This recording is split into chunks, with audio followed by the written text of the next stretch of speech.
បាទជំរាបសួរបងប្អូនថ្ងៃនេះខ្ញុំចង់បង្ហាញអំពីទស្សនវិជ្ជាវត្តនៅកម្ពុជាក្រោមមានឈ្មោះថាវត្តសាឡុង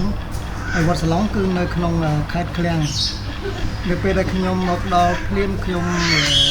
ចូលខ្លោងវាឃើញមានសភនភាពមានឧបដ្ឋានសាលាមានប្រភាមានកុដិសាលាឆាន់ស្អាតមែនទែនបងប្អូនដោយសារបំពាក់ទៅដោយក្បូរក្បាច់រចនាខ្មែរសុទ្ធសាធហើយសូមសរសើរព្រះសង្ឃជាអធិការពុទ្ធបរិស័ទនៅខាងកម្ពុជាក្រោមគាត់បានថែរក្សានៅសម្បត្តិវប្បធម៌ខ្មែរដ៏អស្ចារ្យមួយបង្ហាញភាពស្រស់ស្អាតនៅក្នុងទឹកដីកម្ពុជាក្រោមហើយនេះគឺ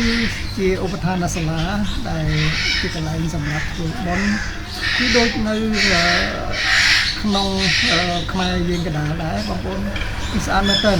ហើយឃើញកន្លែងខ្លះគឺមានសោភ័ណភាពស្អាតជាងនៅខ្មែរយើងខាងកណ្ដាលឡើងទៀតបងប្អូនហើយបាទហើយនេះគឺជាទិដ្ឋភាពផ្ទៃខាងក្នុងដែលមានភាពស្រស់ស្អាតនិងលក្ខណៈធំទូលាយហើយដើម្បីបានផលិតវីដេអូច្រើនទៀតសូមបងប្អូនមេត្តាជួយចុច like និង share ឲ្យខ្ញុំបាទដើម្បីបង្កើតវីដេអូនិងបង្ហោះវីដេអូជាបន្តទៅទៀតបាទសូមអរគុណ